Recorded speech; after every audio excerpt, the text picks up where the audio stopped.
Would you like to quickly introduce yourself? Yeah, so my name is Lesia Dubenko, and I'm a political analyst and journalist, and I have a degree in European affairs, and I've been covering EU and NATO-related topics for quite a while.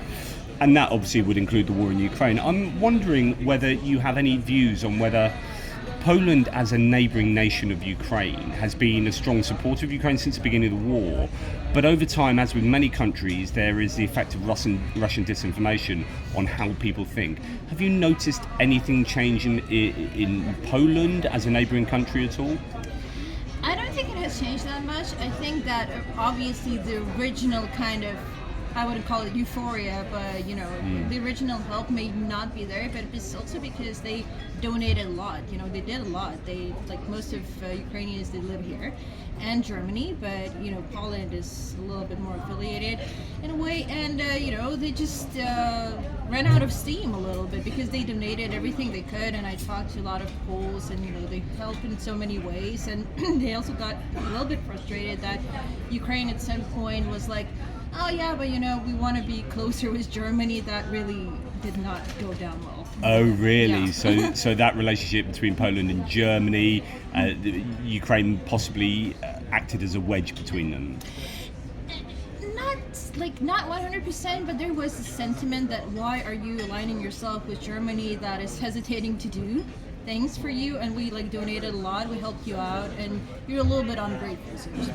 So I think that this sentiment, it's around right now. Do you think the move for Zelensky and Ukraine to recognise, is it the Volhyn Massacre, has been a useful thing for him to do to try and mend some of those historical issues or historical wounds with Poland? I would say that the Volhyn Massacre in general, there are so many disputes between Poland and Ukraine. Right. It's we have a long history of disputes and things like that. But I think that right now they're happier with what's going on because, let's be honest, Ukraine isn't perfect either in what it does, right? So I think right now the general trajectory is correct, and I think that Zelensky may not be as popular in Poland as he used to be, but he's still recognized as a leader.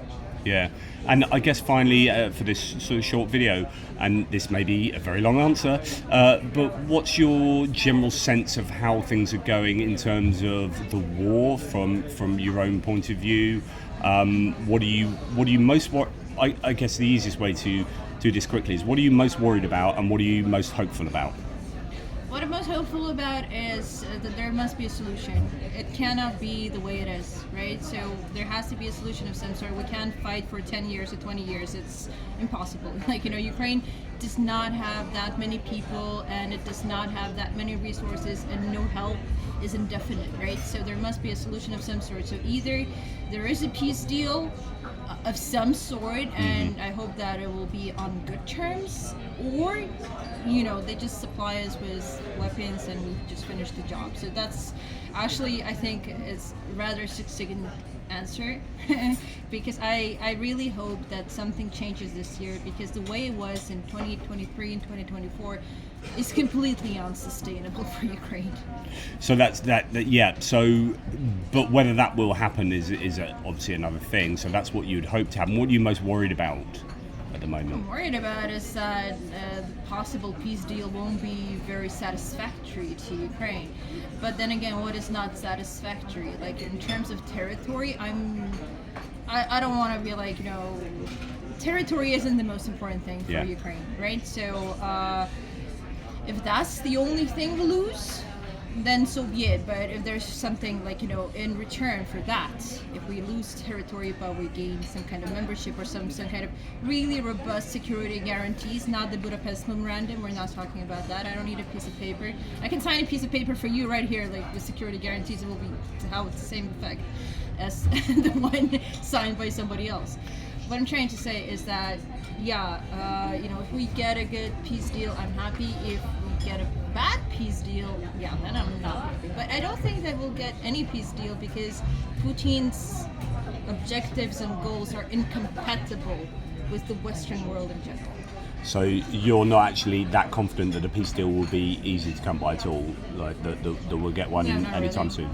Yeah, I don't think so because, listen, I think there was a lot of scaremongering. Let's be honest, before the election, and if Trump's first tenure is anything to go by, then he's not such a bad thing for Ukraine at all. Like, he sanctioned Nord Stream 2. That is big in terms of the general setup of the Russian economy, because we need to think long term, not just what happens today, right? Because Russian economy, it only depends on fossil fuels. This is all they can provide. They don't manufacture any chips or anything, right? They're stupid.